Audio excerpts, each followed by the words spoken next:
내가 사는 세상은 어떤 세상입니까?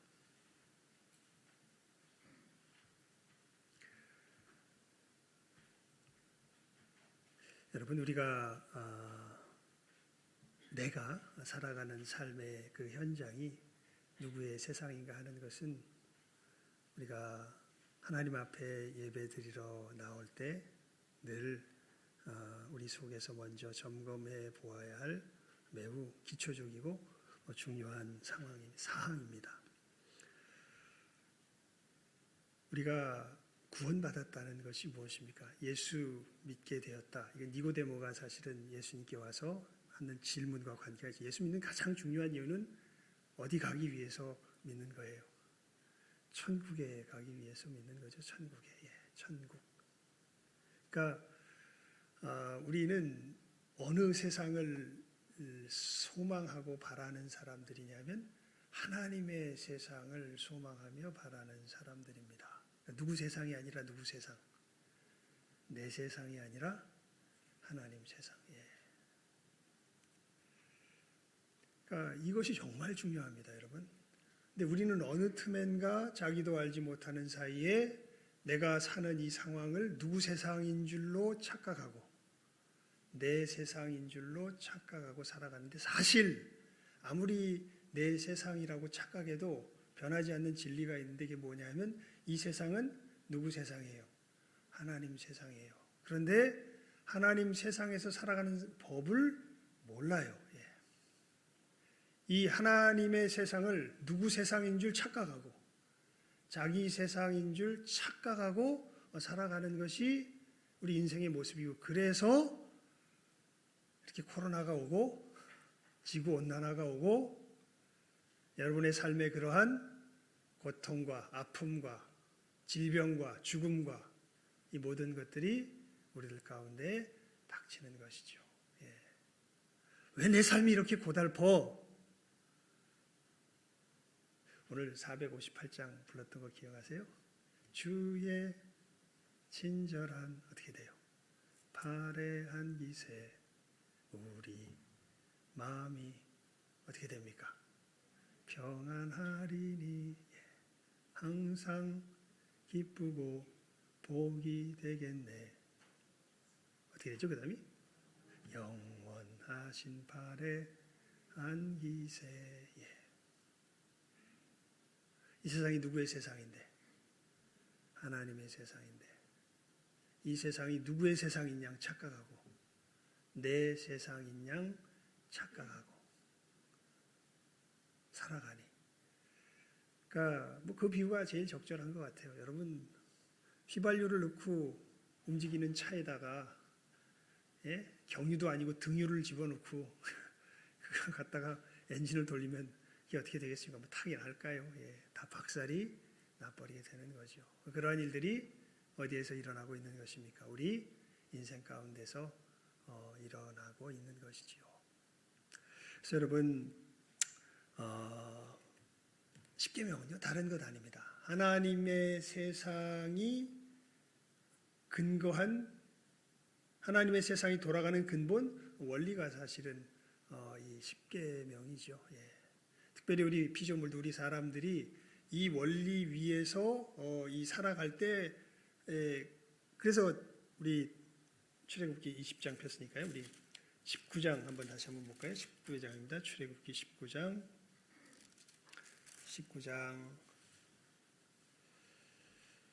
5절, 6절 함께 읽습니다. 5절과 6절 우리 시작 한번 읽을까요? 19장 5절과 6절 시작 한번 읽습니다. 시작.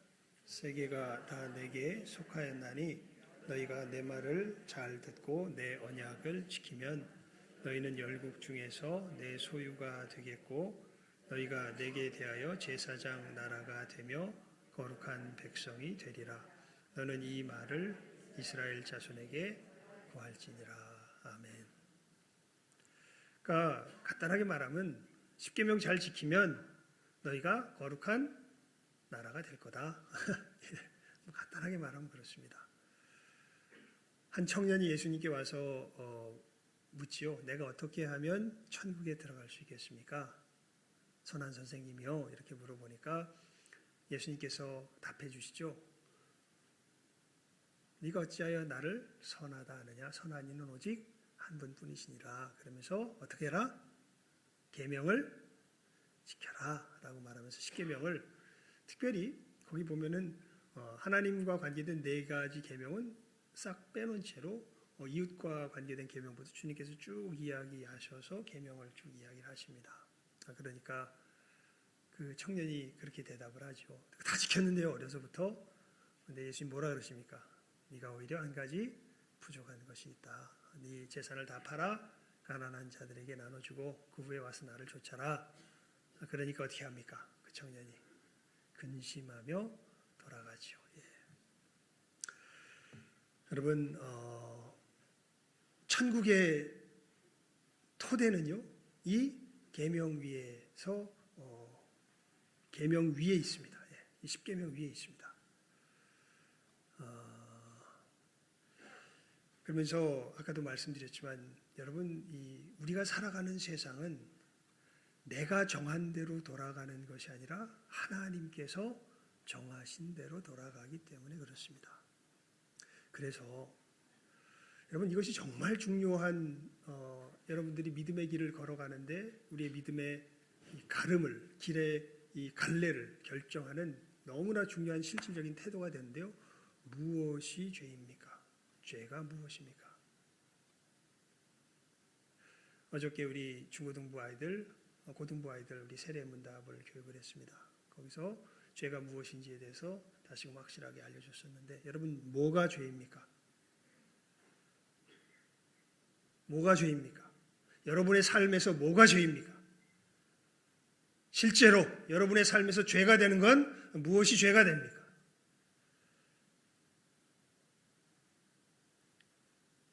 사회적 합의요?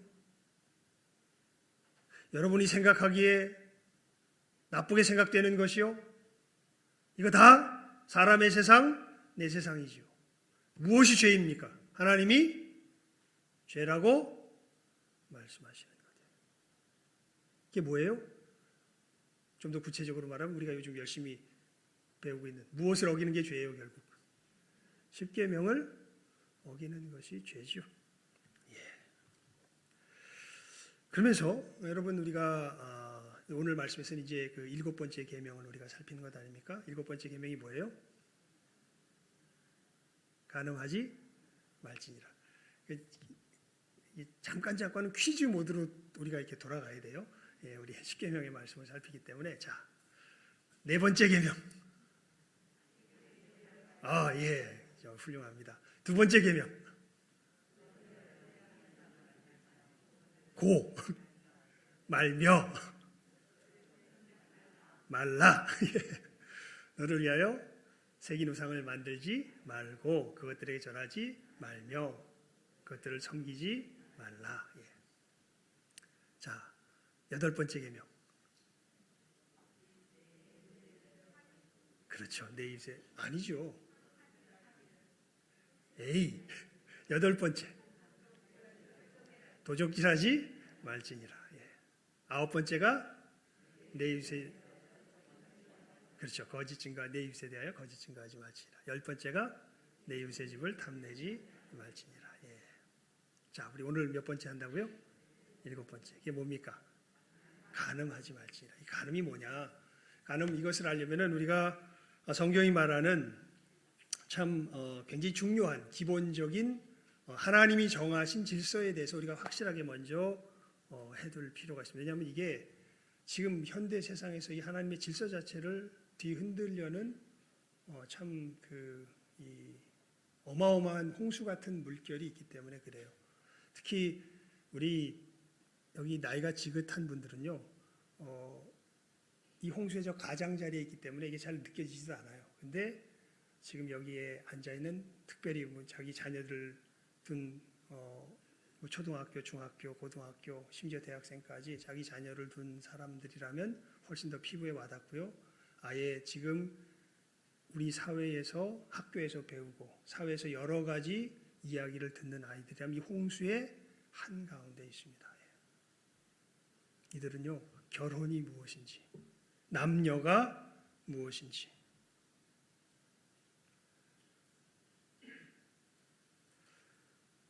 사랑한다고 할 때에 이 성적인 관계를 갖는다는 것이 어떤 것인지에 대해서 완전히 혼란스러운 상황 속에서 지금 살아가고 있습니다.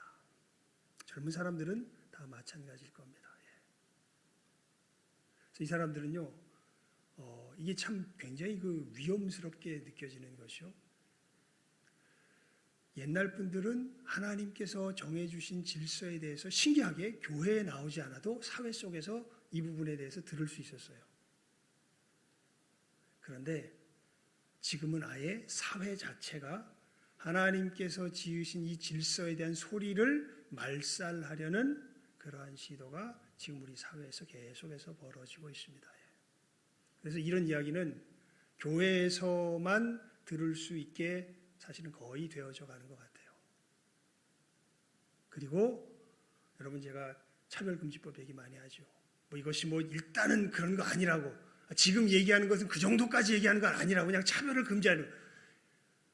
물론 지금 나타난 법상에서 보면은 어느 정도 말은 맞는데요. 이 운동을 전개하는 사람들과 이 법이 제정되면서 나가는 방향성을 보면, 그리고 먼저 이 법을 통과시키면서 진행되어져가는 여러 이웃 나라들의 모습을 보면요, 하나님께서 정해주신 질서에 대해서 입을 막는 방향으로 점차 걸어가는 것이 바로 지금 세계의 추세요.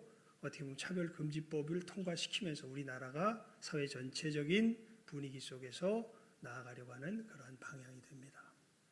이것은 변할 수 없는 사실입니다. 여러분, 소돔과 고모라 성에서 벌어진 일 기억하시죠? 거기서 롯이 자기 집에 온 천사들을 맞이하여서 묵게 하는데, 그 천사들이 온 것을 보고 소돔 고모라 성 사람들이 외지에서 사람이 들어오니까 젊은이로부터 늙은이까지 다 그 집으로 찾아옵니다. 찾아와서 뭘 하려고 찾아오냐면 이 두 사람을 강간하려고 찾아오죠. 남자인데, 물론 천사니까 남자인지 여자인지 모르겠죠. 그건 없겠지만 그냥 보기엔 남자인데. 그러니까 롯이 그렇게 이야기하죠. 지금 사내를 알지 못하는 내 두 딸이 있으니까 이 두 딸을 너희들 마음대로 해라. 하지만 우리 집에 온 손님은 건들지 마라. 이렇게 이야기를 하죠. 그러니까 그 소돔성 사람들이 어떻게 합니까? 이놈이 외지에서 들어와서 우리 재판관이 되려고 해. 너부터 죽이겠다. 그 상황 속에서 천사가 어떤 일을 벌입니까? 그 사람들의 눈을 멀게 해버리고, 이제 하나님의 무엇이 여기에 이르렀다. 심판이 여기에 이르렀다. 빨리 여기서 어떻게 해라. 피해라 라고 롯에게 경고하죠. 사회 전체적인 분위기가 그런 식으로 점차 흘러가는 것을 보게 됩니다. 물론 참 근데 너무 놀라운 것은요, 이 신기해요. 이 차별금지법에 대한 이런 어떤 이런 뭐라 그럴까요?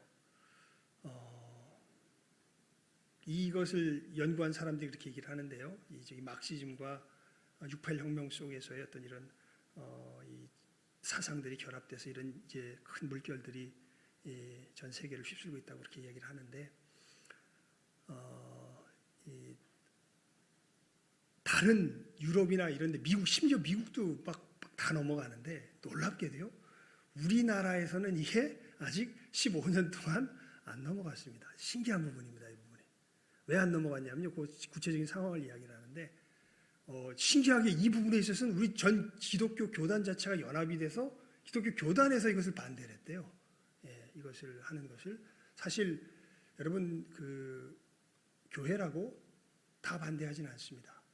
예수님의 이름으로 이것을 찬성하는 사람들도 꽤 여럿 있습니다. 그런데 신기하게 우리 한국교회에서는 이 교단 전체를 대표하는 여러 사람들이 모여있는 그런 어떤 한국 기독교 연합회의 모습 속에서 이것을 공식적으로 반대하는 일들이 거기서 먼저 일어나기 시작하고, 그리고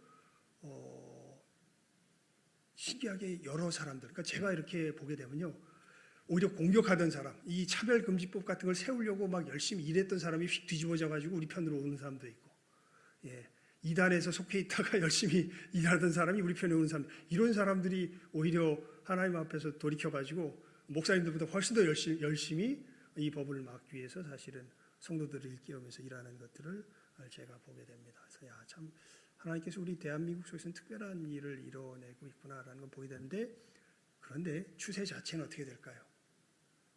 점점 지금도 또 똑같이 여러분이 뭐 정권이 바뀌고 뭐 어떻게 돼도 사실은 이런 이 결혼이 무엇인지, 사람의 성을 누가 정하는지,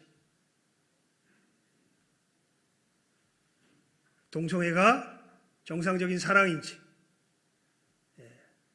이런 것에 대해서 굉장히 압박하고 강제하는 이런 식의 것들을 우리 사회 속에 기반으로 놓으려고 하는 이런 힘들이 굉장히 강력하게 역사하고 있는 것을 우리가 바라볼 수 있죠.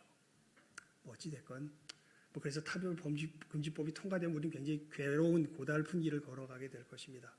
통과되지 않으면 조금은 수월하게 사회 속에서 우리가 살아갈 수 있겠죠. 그렇다고 이 사람들을 무슨 뭐라 그럴까요? 그 얘기는 우리가 조금 이따 진행되면서 얘기합시다. 그러면서 여러분 우리가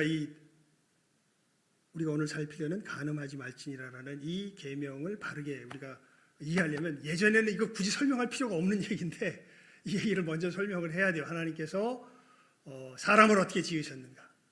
여러분 우리 마태복음 19장 3절 한번 펴봅니다. 마태복음 19장입니다. 마태복음 19장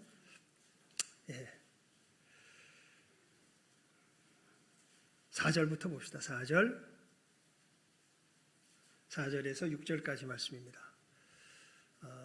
하나님께서 지으신 우리 사람은 도대체 어떻게 지음을 받았는가 하는 것에 대하여 너무나 분명하게 예수님께서 말씀하십니다. 우리 4절에서 6절까지 함께 읽습니다. 시작. 예수께서 대답하여 가라사대 사람을 지으시니가 본래 저희를 남자와 여자로 만드시고 말씀하시기를 이러므로 사람이 그 부모를 떠나서 아내에게 합하여 그 둘이 한 몸이 될지니라 하신 것을 읽지 못하였느냐. 이러한즉 이제 둘이 아니요 한 몸이니 그러므로 하나님이 짝지어 주신 것을 사람이 나누지 못할지니라 하시니. 아멘. 자, 여기 분명하게 나오죠. 예수님께서 말씀하십니다. 사람을 지으신 이가 본래 그냥 존재 자체를 사람을 지으시되 무엇과 무엇으로 지으셨다. 우리 4절 말씀 다시 한번 읽어볼까요? 시작. 예수께서 대답하여 가라사대 사람을 지으신 이가 본래 저희를 남자와 여자로 만드시고. 지금 아이들이 어떤 교육을 받냐면 자연적인 성에 대해서는 모르지만 네 심리적이고 정신적인 성은 누가 정할 수 있다. 네가 정할 수 있다. 이것을 지금 학교에서 가르칩니다. 학생 인권조례법 같은 거 지금 우리 서울시에 통과돼 가지고요. 이런 식의 교육이 어떻게 보면 마음대로 진행될 수 있도록 했기 때문에 우리가 그래서 지지난주인가요? 토요일 날 김지연 약사님 같은 분을 모셔다가 애들에게 기독교적인 성에 대해서 가르쳐 주는 것이죠. 아이들은 성에 대한 것은 특히 사회에서 성에 대한 것은 성인지 감수성 이런 식의 얘기가 나오죠. 사실은 이렇게 하게 되면 무슨 얘기냐면 이게 되게 복잡해 가지고요. 사람의 정체성이 아침에는 나는 여자 30% 남자 70% 했다가 저녁에는 여자 50% 남자 50% 됐다. 별 이상한 소리들을 학교에서 배워요, 사실은. 근데 아예 예수님께서 뭐라 그러세요? 하나님께서 사람을 지으시되 본래 어떻게 지으셨다고? 남자와 여자로 지으셨다고. 여러분, 천국에 가면 남자 여자 있을까요, 없을까요?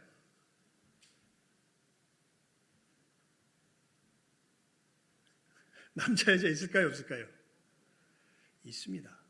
남자는 남자고 여자는 여자입니다. 하지만 뭐는 없어요? 결혼은 없어요. 왜냐하면 천국에서는요, 예수님 재림하신 다음에는 예수님 친히 말씀하세요. 사두개인들과의 대답 속에서 사두개인들이 그런 질문을 하잖아요. 이 형제 7이 있었는데 첫째가 장가들어서 아이를 낳지 못하고 죽었습니다. 그래서 둘째가 이스라엘의 법 속에서 이제 형제 이름을 남겨야 되기 때문에 그 형수에게 들어가서 이제 남기려고 했는데 둘째도 죽어버렸습니다. 그래서 셋째가 들어가서 하려다가 7이 다 죽었습니다. 그리고 여자도 죽었습니다. 이거 실제 있었던 일입니다. 그냥 꾸며낸 이야기가 아니라 이스라엘 역사 속에서 있었던 일이에요. 그러니까 그러면서 이제 그것을 딱 가지고서 이 사람들이 물어보죠. 그러면 부활의 때에, 그리고 이 사람들의 인식 속에는 부활의 때에도 뭐가 있다는 걸 확실히 알고, 남자 여자가 있다는 걸 확실히 알고, 또 뭐가 있다라고 생각을 하냐면 결혼이 있다고 생각을 해요. 그래서 부활의 때 그럼 이 여자는 누구의 아내가 되겠습니까? 이렇게 물어보니까 예수님께서 말씀하시죠. 너희가 하나님도 알지 못하고 성경도 알지 못함으로 크게 오해하였도다 하면서 부활의 때에는 뭐 가지 않는다. 시집가고 장가가지 않는다. 왜냐하면요, 여러분, 그리고 부활의 때가 되면 우리가 하지 않게 되는 굉장히 중요한 게 있어요. 우리가 지금은 이것에 온 힘을 몰아부어서 해야 되는 일인데, 교회가 부활 후에는 하지 않는 일이 있어요. 그게 뭔지 아세요? 전도입니다. 부활의 때가 되면요, 우리 뭐 하지 않아도 돼요. 전도하지 않아도 돼요. 왜냐하면 부활의 때가 되면 아예 그냥 딱 세상이 나눠져 버려요. 하나님 나라의 사람들과 지옥 백성의 사람들로 나눠서 완전히 천국과 지옥이 어떻게 돼요? 딱 분리가 돼버려요. 그래서 더 이상 우리가 함께 사는 사람들은 다 하나님의 모기 때문에, 백성이기 때문에 더 이상 뭐 하지 않아도 돼요. 전도하지 않아도 돼요. 다 그냥 하나님의 백성이에요. 그런데 거기서 또 다 영원히 살기 때문에 뭘 낳지 않아? 아이를 낳지 않아요. 그래서 뭐 할 필요가 없어? 결혼할 필요 없어요. 그래서 그 당시의 사회가 어떻게 될지는 잘 모르겠어요, 사실은.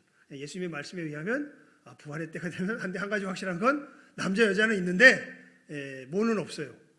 결혼은 없어요. 그러면서 주님께서 그렇게 친히 말씀하시죠. 사람의 존재 자체가 하나님께서 지으실 때 본래 무엇으로 지었다? 남자와 여자로 지었다. 여러분, 그러면서 결혼은 이 하나님께서 지으신 남자와 여자가 고유하게, 하나님께서 지으신 결혼의 이 질서는요, 일부일처입니다. 일부일처예요.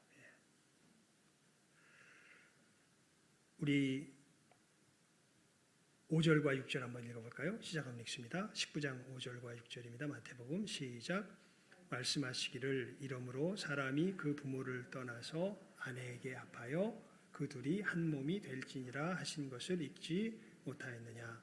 이러한즉 이제 둘이 아니요 한 몸이니 그러므로 하나님이 짝지어 주신 것을 사람이 나누지 못할지니라. 아멘. 그래서 결혼은요, 하나님께서 짝지어 주신 누구와 누구가, 한 남자와 한 여자가 하나가 되는 게 뭐예요? 결혼이에요. 그리고 당신이야말로 하나님께서 내게 짝지어 주신 그 반쪽입니다라는 것을 고백하고 서로가 하나됨을 비준하는 행위가 소위 말하는 성적인 결합이에요. 그것은 그래서 어떤 관계 하에서만 하나님께서 허락하시는, 결혼 관계 하에서만 하나님께서 허락하시는, 내가 너와 뭐가 되었다? 하나가 되었다라는 것을 어떻게 보면 끊임없이 확인하는 것이 뭐예요? 성적인 결합이에요. 그래서 우리 김지연 약사가 그 점에서 보면 정말 내가 보니까 저는 되게 어렵게 말하잖아요. 되게 시원하고 명쾌하게 이야기를 잘해 준 것 같아요. 아이들에게, 우리 중고등부 아이들에게 그런 충고를 하시더라고요. 와서 연애하지 마라. 니들 결혼할 때쯤 돼서 연애하지, 연애하지 마라. 쓸데없이 에너지만 낭비한다. 왜냐하면 지금은 육체가 엄청 발달하고요, 이게 돼가지고 충동이 얼마나, 사상과 여러 가지 속에서 이 충동 속에서 너희들이 견뎌낼 수가 없다. 너희들 만약 연애하기 시작하면, 하다 보면 남자 여자 같이 있으면 어떻게 돼요? 막을 수 있을까요? 못 막습니다. 근데 그 관계는 누구에게만 허락된 관계예요? 결혼한 짝에게만 하나님의 반쪽에게만 허락된 관계예요. 연합은.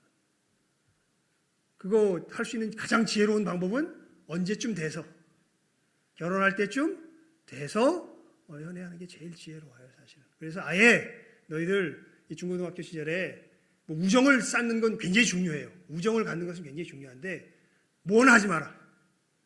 연애는 하지 마라. 왜냐하면 연애하게 되는 순간에는 이거 연애는 뭘 전제로 하는 거예요? 결혼을 전제로 하는 거예요, 사실은. 이렇게 된 순간 책임을 못 져요. 자기 속에서. 그래서 연애하지 마라라고 아예 못 박아서 이야기를 해주죠. 그러니까 무슨 율법처럼 할 수 있는 건 아닌데, 왜냐하면 개종 또 이 독특한 인간들이 나올 수가 있거든요. 하지만 기본적인 원칙에 대해서 분명하게 아이들에게 가르쳐줄 필요가 있습니다. 여러분도 분명하게 해줄 필요가 있습니다. 지금 아이들은 엄청나게 혼란스러워요. 자기의 지금 이 땅을 살아가면서 여러분 키우는 그 자식들이 지금 그 유치원에서부터 가면서 이제 애들 그러잖아요. 나 누구랑 결혼할래? 이제 얘기하잖아요. 예, 물론 이제 우리 이제 귀엽게 보죠. 하지만 이러한 자연스러운 끌림 속에서 우리가 아까도 말씀드렸잖아요. 이 세상 누구 세상인데? 하나님 세상인데 이게 다 우리의 아담의 자손으로 태어나가지고 다 누구 세상처럼 살아가요. 지 세상처럼 살아가고 그렇게 살아가라고 부추기는 게 지금 이 시대 교육안이에요. 그 속에서 여러분 우리 아이들이 어떻게 하나님께서 주신 이 바른 간음하지 말라는 계명을 지킬 수 있겠습니까? 이미 남자와 여자가 무엇인지에 대해서부터 개념이 흔들리기 시작하고 결혼이 무엇인지에서부터 생각이 흔들리기 시작하는데, 그리고 성적인 결합을 한다는 것이 어떤 의미를 갖는 것인가에 대해서부터 이미 생각이 흔들리기 시작하는데 얘들이 어떻게 간음하지 말라는 계명을 지키며 하나님의 세상에서 하나님의 사람답게 살아갈 수 있겠습니까?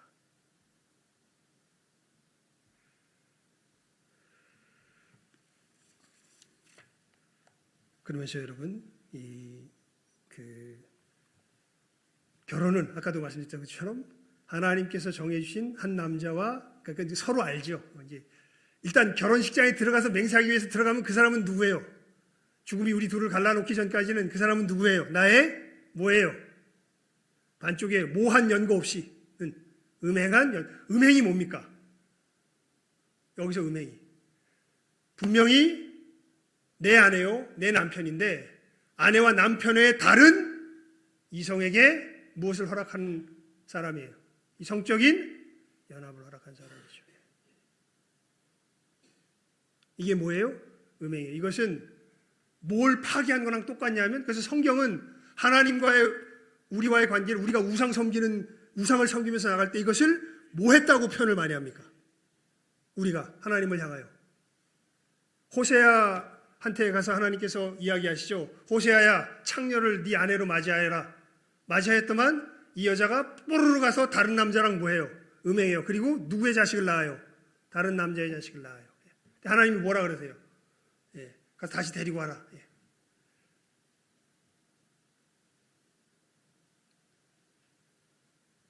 그러면서 로루하마라 하라. 로암미라 하라. 내 민족이 아니다. 음행에서 낳은 자식이다. 그래서 하나님이 우리를 어떻게 사랑하시는지에 대한 그것을 호세아는 결혼 관계 속에서 처절하게 경험하도록 선지자로서 하나님께서 경험케 하시죠. 여러분, 우리가 우상을 섬기는 것이 무엇과 똑같은 거예요. 내가 한 사람과 결혼했으면서 다른 사람과 뭐 하는 것과 같은 거예요. 잠을 자는 것과 같은 거예요. 그렇게 되면 뭐가 깨져요? 남편과 아내의 언약 관계가, 서로 언약 관계가 깨져버린, 누가 깨버린 거예요? 그 음행을 한 사람이 깨버린 거예요. 그렇게 되면 그때는 뭐 할 수 있다? 예수님께서 이혼할 수 있다라고 얘기를 해요. 우리 거기 한번 우리 7절부터 9절까지 한번 읽어볼까요? 마태복음 19장 7절부터 9절까지 말씀입니다. 시작 한번 읽습니다. 시작. 여짜오되 그리하면 어찌하여 모세는 이혼 증서를 주어서 내어버리라 명하였나이까? 예수께서 가라사대 모세가 너희의 마음의 완악함을 인하여 아내 내어버림을 허락하였거니와 본래는 그렇지 아니하니라. 내가 너희에게 말하노니 누구든지 음행한 연고 외에 아내를 내어버리는 다른 데 장가드는 자는 간음함이니라. 아멘. 그러니까 이 성적인 결합을 하는 것이 얼마나 아내와 남편 사이에 중요한 약속의 행위인지를 성경에서 분명하게 이야기하고 있죠. 근데 이것이 지금 이 땅 가운데서 지금 이 말씀을 듣는 여러분들, 제가요 2005년도에 이제 미시간의 칼빈 신학교로 이제 유학을 가게 됐잖아요. 그래서 부푼 마음을 가지고 영어를 좀 훈련을 해야 되겠다 해서 이제 한국 외대 이제 그 영어 회화하는 배우는 데를 이렇게 가보게 됩니다. 거기 갔더니 이제 그 좀 고급반을 들어가 가지고 외대 학생들도 같이 듣는 그런 이제 클래스에 들어갔어요. 그러니까 버벅대죠. 걔들은 정말 말 잘하더라고요. 저는 투방말밖에 못하는데. 근데 그 애들하고 이야기를 하면서요, 깜짝 놀랐던 게 이미 2005년도에 이 아이들의 성에 대한 지조에 대한 관념 자체가 없어진 것을 봤습니다. 그러니까 예전에 우리 때는요, 그런 생각이 있어도 어떤 사회적인 압력 속에서 말을 못했어요. 그런데 외대에서 이렇게 회화하는 가운데 대화를 나눠보니까 이미 성에 대해서 지조에 대한 생각 자체가 아예 없습니다. 우리 사회가 이렇게 되었구나라는 것, 거기서 다시 한번 제가 2005년도에, 지금 2000 몇 년도입니까? 2022년도죠. 2005년도에, 물론 그 전에부터 사실은 그렇게 되어 있었겠죠. 그래서 여러분, 아까도 말씀드렸죠. 우리가 사는 세상은 어떤 세상이에요? 여러분이 사는 세상은 어떤 세상, 누구의 세상이에요? 사람의 세상입니까? 하나님의 세상입니까? 하나님의 세상의 질서가 무엇입니까? 그 질서가 10계명이라고 했죠. 이 계명에 대해서 우리가 오늘 특별히 몇 번째 계명을 살피고 있는 거예요? 7번째 계명을 살피고 있는 것이죠. 분명하게 새기시기 바랍니다. 여러분, 하나님이 사람을 지으시되 원래 어떻게 지으셨다고요? 남자와 여자로 지으셨다고. 그리고 결혼은 그 남자와 여자가, 하나님께서 짝지어주신 남자와 여자가 하나 되는 것이 뭐예요? 결혼이요. 성적인 연합은 누구에게만? 이 결혼한 남녀 관계에게만 허락하는 게 성적인 연합이에요. 왜 그러냐 하면요, 말라기 2장을 한번 펴보시기 바랍니다. 말라기입니다. 마태복음 앞에 있습니다. 말라기 2장, 마태복음 앞에 있습니다. 말라기 2장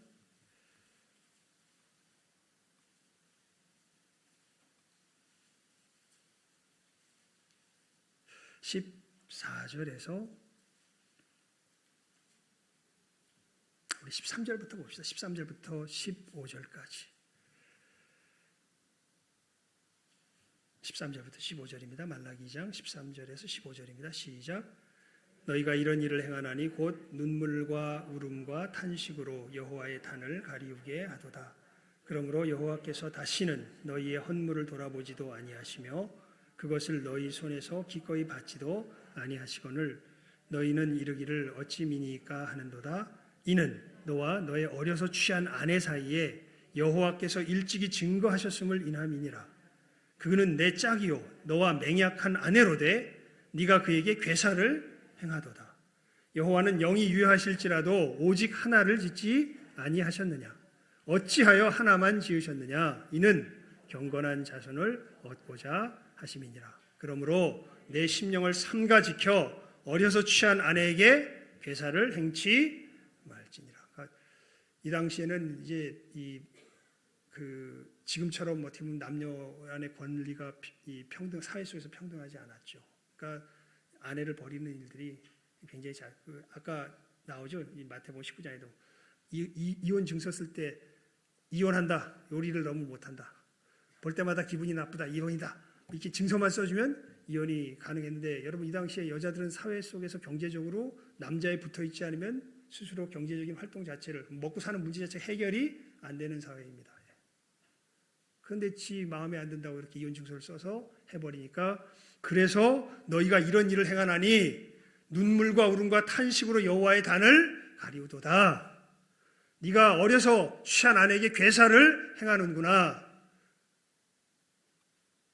하나님이 본래 우리를 남자와 여자로 이 하나가 되게 하셨을 때는 무엇이 음행한 연고에 무엇이 갈라놓기 전까지는 죽음이 갈라놓기 전까지는 누가 내 아내요? 누가 내 남편이에요? 그 사람이 유일하게 내 아내요? 내 남편이요. 이 성적인 연합은 누구에게만 허락된 관계예요. 그 둘만에만 허락된 관계. 왜 그렇게 하셨냐 하면 우리 15절 말씀 다시 한번 읽어볼까요? 시작 한번 읽습니다. 시작. 여호와는 영이 유효하실지라도 오직 하나를 짓지 아니하셨느냐? 어찌하여 하나만 지으셨느냐? 이는 경건한 자손을 얻고자 하심이니라. 그러므로 내 심령을 삼가 지켜 어려서 취한 아내에게 괴사를 행치 말지니라. 왜 하나만 하게 하셨느냐? 경건한 뭐를 위해서? 자손을 위해서 그렇다. 그러니까 여러분, 남자와 여자가 만나서 하나님께 허락하신 그 성적인 연합 속에서 자손을 낳을 때 그것이 성경이 말하는 온전한 뭐의 모습이에요? 가족의 모습이죠. 가족 자체도, 그러니까 이 성 정체성과 결혼에 대한 의미를 휘트러뜨릴 뿐만 아니라 가족의 의미 자체도 사실은 지금 사회 속에서 뭐 이제 동성 결혼 뭐 허락하고 그럼 동성 남자가 뭐가 돼요?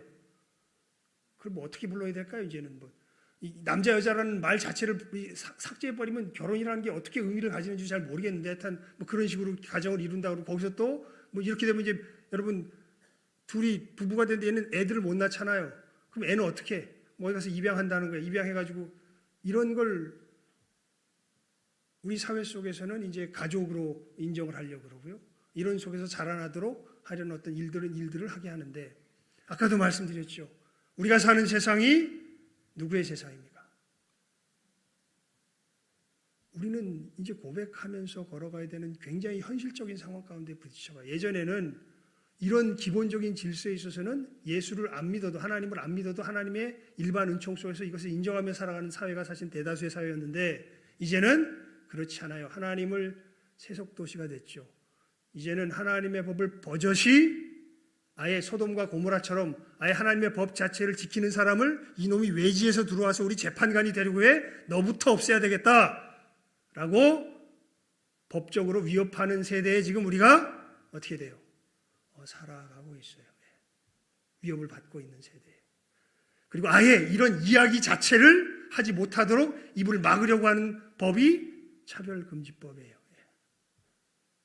다른 길이 있잖아. 아니야, 우리는 이런 삶을 살고 싶지 않아. 우리는 하나님께서 정해주신 질서대로 살고 싶어. 하나님께서 주신 질서가 있어. 근데 이런 얘기 자체를 아예 어떻게 하려고? 하지 못하게 하려고 막으려는 게 차별금지법. 물론 하나님께서는 인격적이시기 때문에 예수 그리스도를 보내주시고 이제 우리들에게 선택하게 하십니다. 내가 내 나라에서 살지 하나님 나라에서 살지 우리 각자는 선택하며 살게 될 거예요. 나중에 나눠지겠죠. 하나님을 거부한 사람도 어디로 가게 될 것이요?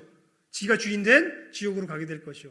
하나님 앞에 굴복한 사람들, 예수 그리스도의 보혈의 은혜를 믿어서 도무지 지킬 수 없었던 이 법이지만 예수님의 보혈의 은혜 가운데서 선물로 우리가 믿음으로 받아서 이제는 하나님을 사랑하며 이웃을 사랑할 수 있는 이 하나님의 질서에 따라 걸어갈 수 있는 이 은혜를 받은 사람들이 살아갈 수 있는 곳이 어디예요? 거기가 성경이 말하는 천국이에요. 둘로 나눠지게 될 겁니다. 근데 지금 사회가 이 갈라짐의 분별력조차도 갖지 못하도록 하려고 하나님의 말씀을 막으려고 하는 시도가 우리들 속에서 벌어지고 있는 것을 여러분들이 그리스도인이라면 아셔야 됩니다. 물론 이런 것들이 무슨 뭐 폭력적으로 해결될 문제도 아니고 무슨 뭐 패를 나눠서 해결될 문제도 아닙니다. 우리는 분명히 말할 수 있을 뿐이죠. 증거할 수 있을 뿐이죠. 그리고 핍박을 받으면 받아야 되겠죠. 하지만 이것이 바로 이 세상은 누구의 세상이 아니라 사람의 세상이 아니라 이 세상은 누구의 세상이라는 것을, 하나님의 세상이라는 것을 증거하며 걸어가는 우리들의 삶의 걸음이 되겠죠. 여러분, 그래서요, 우리 계명을 10계명이 이제 1계명부터 4계명이 누구에 대해서 지켜야 될 계명입니까? 하나님에 대해서. 5계명부터 10계명은 근데 10계명은 조금 나중에 이제 우리 살펴보겠지만 뭔가 좀 이렇게 이렇게 양면에 걸쳐 있는 부분이 좀 있어요. 10계명은. 근데 확실하게 5계명부터 9계명은 누구에 대해서 확실하게 이야기를 하고 있어요. 우리 사람과의 관계에 대해서 이야기하고 있죠. 그래서 예수님께서 우리가 지켜야 할 계명을 어떻게 요약을 해주세요? 누구를 사랑하고? 하나님을 사랑하고 누구를 사랑하라? 이웃을 사랑하라. 그러니까 내 부모를 공경하라. 또 살인하지 말지니라. 간음하지 말지니라. 도적질하지 말지니라. 내 이웃에 대하여 거짓 증거하지 말지니라가 이게 사실 다 무엇과 연결되어 있는 말씀이라는 거예요. 이웃 사랑과 연결되어 있는 말씀이라는 거죠. 여러분, 사랑이 뭘까요? 사랑. 조금 하다가 잠깐 정신을 잃어가지고 쓸데없는 얘기가 조금 나와서 시간이 조금 길어졌습니다. 한 10분만 더 합시다. 예. 이 부분에 있어서 제가 본 가장 명쾌한 설명은 C.S. 루이스가 한 설명입니다. 사랑이 뭔지, 사랑이 뭘까? 예. 이렇게 이야기합니다. 제가 잠깐 읽어드릴게요. 오늘날 하나님의 선함은 거의 예외 없이 사랑이 많다는 뜻으로 이해되고 있습니다. 여기까지는 맞는 말일 수 있습니다. 문제는 우리 대부분이 이 문맥의 사랑을 친절, 다른 사람이 자기보다 행복하기를 바라는 마음, 어떤 식으로든 행복하기만 바라는 마음으로 이해한다는 데 있습니다. 실제로 우리 마음에 드는 하나님이란 우리가 무슨 짓을 하든 간에 너만 만족을 느낀다면 무슨 문제가 되겠느냐고 말해주는 하나님일 것입니다. 사실 우리는 그 하늘에 계신 아버지가 아니라 그냥 하늘에 계신 할아버지, 흔히 말하듯이 젊은이들이 즐기는 모습을 보기 좋아하는 할아버지, 세상에 대한 계획이라고 해봤자는 하루가 끝날 때마다 오늘도 모두 즐겁게 보냈지? 라고 말할 수 있게 만드는 것이 전부인 연로하고 인자한 할아버지를 원합니다. 물론 자신의 신학을 이런 용어로 정확히 표현하는 사람은 많지 않습니다. 그러나 이와 별 차이 없는 개념을 은연중에 품고 있는 이들은 많이 있습니다. 저도 예외라고 할 수 없습니다. 저 또한 그런 방침에 따라 운영되는 우주에 살고 싶은 마음이 굴뚝 같습니다. 그러나 제가 지금 그런 세상에 살고 있지 않다는 것이 너무나 명확하고, 그럼에도 불구하고 저에게는 하나님은 사랑이라고 믿을 만한 이유가 있으므로 결국 사랑에 대한 저의 개념을 수정해야 한다는 결론을 내릴 수밖에 없습니다. 저는 하물며 시인들을 통해서도 사랑은 단순한 친절보다 더 단호하고 탁월하다는 것이라는 점, 단테의 작품에 나오듯이 이성 간의 사랑조차 무시무시한 용모의 군주라는 점을 배울 수 있었습니다. 사랑 안에 친절이 있습니다. 그러나 사랑과 친절이 동일선상에 있는 것은 아니며 사랑의 다른 요소들과 분리된 친절, 앞서 말하는 게 너만 잘 되면 행복한 이런 거죠. 친절은 그 대상에게 근본적인 관심을 갖지 않는 것은 물론이요, 그 대상을 경멸하는 사태까지 초래할 수 있습니다. 친절은 그 대상을 제거하는 일에도 서슴없이 동의합니다. 우리는 동물에게 친절한 마음을 가지고 있기 때문에 고통을 면하게 해주려고 동물을 죽이는 사람들을 알고 있습니다. 이처럼 단순한 친절은 고통을 면하게 해줄 수만 있다면 그 대상이 선해지든 악해지든 상관하지 않습니다. 성경이 지적하듯이 응성만 부리면서 자라는 자식은 사생아죠. 서자입니다. 가문의 전통을 이어갈 적자는 징계를 받습니다. 우리는 별 관심 없는 사람들에 대해서는 그들이 무조건 행복하기만을 원합니다. 그러나 우리의 친구, 연인, 자녀들에 대해서는 엄격한 태도를 보이며 그들이 다른 사람과 불화를 일으키는 비열한 방식으로 행복해지느니 차라리 고통받는 편을 바랍니다. 이러한 사랑의 정의에 비추어 볼 때 하나님이 사랑이시라면 단순한 친절을 넘어서는 분임이 분명합니다. 또 모든 기록을 볼 때 그가 우리를 꾸짖고 책망하신 적은 자주 있었지만 우리를 경멸하신 적은 한 번도 없다는 것을 알 수 있습니다. 그는 가장 깊고 가장 비극적이며 가장 불가항력적인 의미에서 우리를 사랑하여 황송할 정도로 극진한 대접을 해주셨습니다. 무슨 얘기냐면 말이 좀 이 부분은 어려운데요. 여러분, 사랑하면요, 사랑하는 존재가 잘못되게 결코 내버려 둘 수 없습니다. 이걸 조금 더 이 성경의 의미를 우리가 조금 더 풍성하게 넣어서 이야기하면요, 만약에 누군가를 사랑하면 저 사람이 하나님께서 지으신 그 존재대로 서고 그 존재대로 대우받도록 하기 위해서 적극적으로 그 사람에게 뭐해요? 사랑하면 개입해요. 우리가 세상을 사랑하는 가장 큰 증거가 어디서 나타납니까? 복음을 전하는 데서 나타나죠. 저 사람들이 저렇게 있으면 돼요? 안 돼요? 안 되죠. 저기서 나와야 되죠. 그것을 우린 견디지 못하죠. 왜요? 사랑하니까. 저 지옥의 불구덩이 저거 좋다고 지금 그러고 살아가고 있는데 그 결코 좋은 것 아니고 거기서 나와야 되는데 알지도 못하고 친절하면 그래 뭐 네가 좋다는데 그렇게 살아가라. 근데 뭐 하기 때문에? 사랑하기 때문에. 거기 있는 걸 견뎌요? 못 견뎌요? 못 견뎌요. 특별히 우리 가족들이 오늘 우리 백장로님 기도하셨지만 하나님 우리 가족 중에 믿지 않는 사람도 있습니다. 친절하면 그래 뭐 네 믿음이 그렇던데 내가 어떡하겠냐. 넌 그렇게 살다가 그냥 지옥 가라. 네가 그렇게 행복하다는데 내가 어떡하겠냐. 사랑하면 왜 지옥에 가냐고. 안 된다고. 아니 내가 싫다는데 그래도 안 된다고.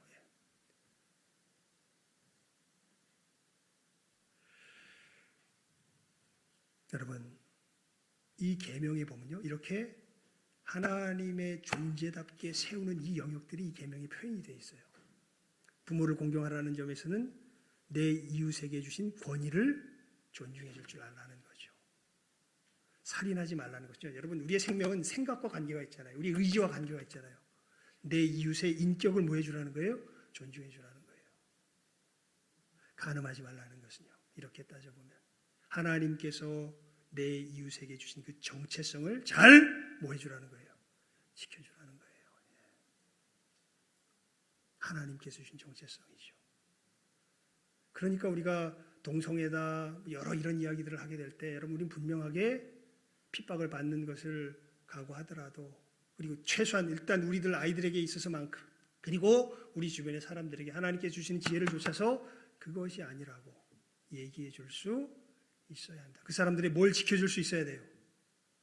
정체성을 지켜줄 수 있어야 되는 것이죠.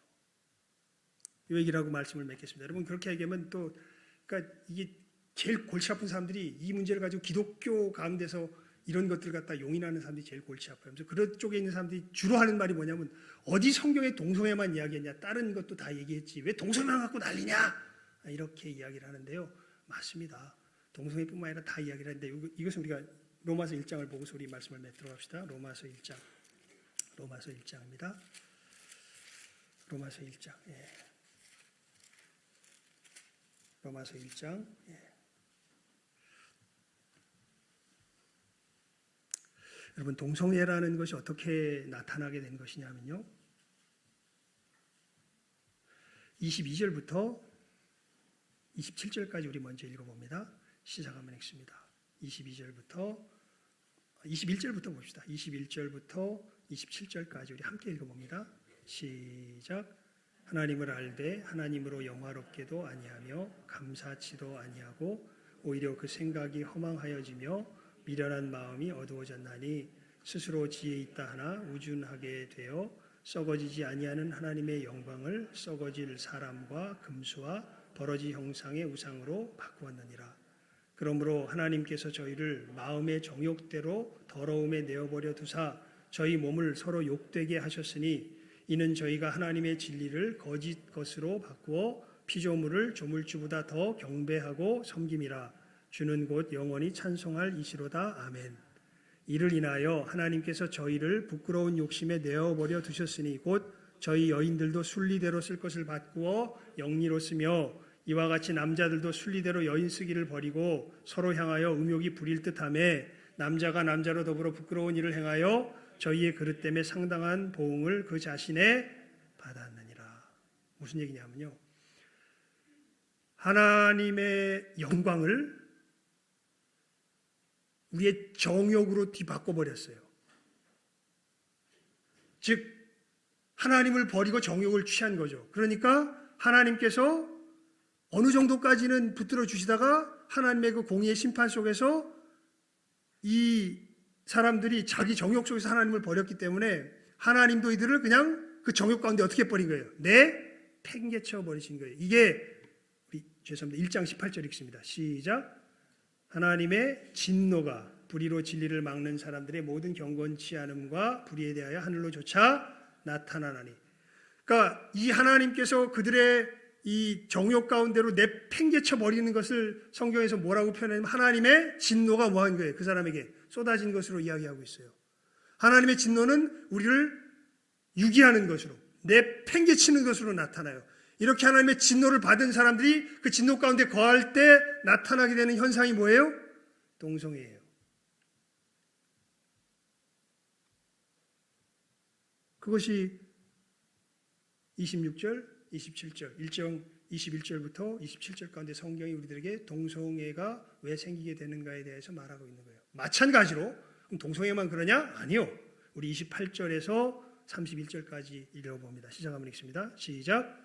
또한 저희가 마음에 하나님 두기를 싫어하며 하나님께서 저희를 그 상실한 마음대로 내어버려 두사 합당치 못한 일을 하게 하셨으니 곧 모든 불의, 추악, 탐욕, 악의가 가득한 자요, 시기, 살인, 분쟁, 사기, 악독이 가득한 자요, 수근수근하는 자요, 비방하는 자요, 하나님의 미워하시는 자요, 능욕하는 자요, 교만한 자요, 자랑하는 자요, 악을 도모하는 자요, 부모를 거역하는 자요, 우매한 자요, 배약하는 자요, 무정한 자요, 무자비한 자라. 이게 무슨 얘기냐면요, 우리 사람들이 동성애자들은 그렇기 때문에 그 자기 정욕 속에서 하나님을 버렸기 때문에 하나님의 진노 속에서 하나님의 진노를 받을 때 나타나는 것이 동성애의 모습인데, 그러면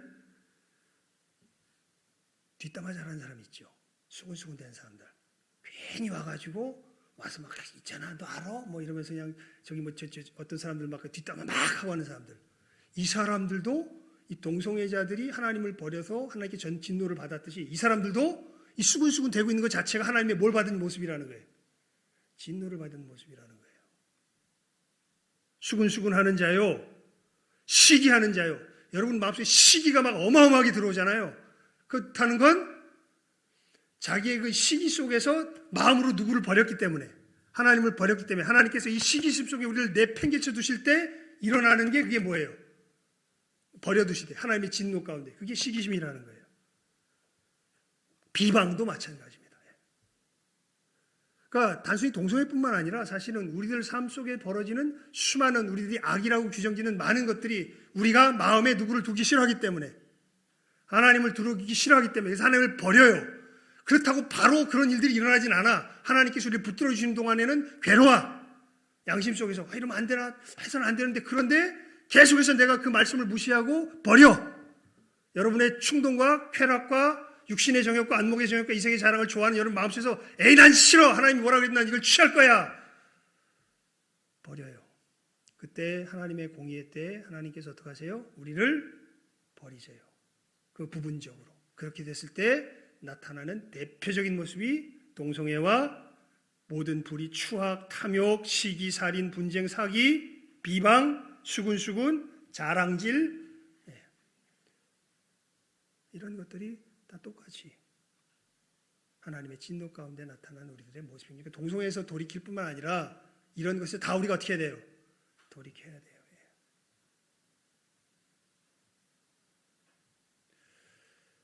분명한 시야를 가질 수 있길 바랍니다. 내가 어느 세상에서 살아가는지.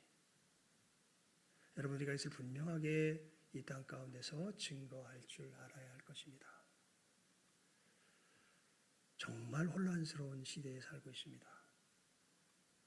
결혼이 무엇인지, 무슨 자유의 이름으로 방종이, 이런 간음이 버젓이 자행되도록 아이들에게 가르치고, 이런 일들이 벌어지는 것이 지금 우리 사회 속에서의 모습으로 변화해져 갑니다. 여러분, 우리가 이럴 때일수록 깨어야죠. 너희는 세상의 빛이요 뭐다? 소금이다. 내가 너희를 택한 것은 너희를 말 아래 숨기려고 택한 것이 아니라 너희를 어떻게 하려고요? 등경 위에 두고 세상을 향해 뭐 하려고? 비추려고 너희를 두었다. 너희가 세상의 빛과 소금이다. 주님께서 분명히 말씀하시죠. 여러분, 오늘은 이 간음하지 말지니라 라는 계명 분명하게 마음에 새기시고, 그렇구나, 하나님께서 우리를 남자와 여자로 지으시고 결혼은 신성한 것이며 정말 물론 그 사람들의 그런 충동과 이런 것들 우리는 가슴 아파하고 불쌍히 여겨야 됩니다. 하지만 그것이 가슴 아파하고 불쌍히 여긴다는 것과 그것이 정당한 것이라는 것은 전혀 별개의 것입니다. 그것은 절대 어떤 게 아니에요? 정당한 게 아니에요. 누구의 세상에서? 이게 중요하죠. 누구의 세상에서? 하나님의 세상에서. 근데 그것을 거부하는 건 누구 세상이에요? 사람의 세상이죠. 그 점에서 천국과 지옥은 우리의 삶 가운데서 이렇게 분명하게 갈려지며 우리 가운데 나타나게 될 것입니다. 여러분, 주님 말씀하신 빛과 소금의 길을 우리들의 삶의 현장에서 제대로 걸어갈 줄 아는 이 시간 함께하는 우리 모든 귀한 영혼들 될 수 있기를 주님의 이름으로 축원을 드립니다. 기도하겠습니다. 하나님 아버지 감사합니다. 정말 어지러워져가는 세대 속에서 하나님의 이 간음하지 말지라는 계명이 우리들에게 어떠한 의미가 있는지 다시 한번 그 가장 근본적이고 기본적인 뜻을 새기게 하여 주신 감사를 드립니다. 우리 귀한 심령들 은혜 가운데 붙들어 주시고 정말 소돔과 고모라 때와 같이 노아의 때와 같이 온 세상이 어두워져 가며 하나님을 거역하며 하나님을 조롱하며 하나님을 반대하며 나가는 그 세상 속에서도 노아가 방주를 지었듯이 롯이 자기의 정조를 지키며 그 소돔성을 빠져나가듯이 저희들 하나님이 말씀 가운데 예수 그리스도의 은혜를 힘입어서 이 땅 가운데 빛과 소금의 길을 잘 걸어갈 줄 아는 우리 귀한 심령들 이 시간 함께 머리 숙인 모든 귀한 영혼들 다 되게 해주시기를 간절히 바라옵고 소원하오며 예수님의 이름으로 기도드리옵나이다. 아멘.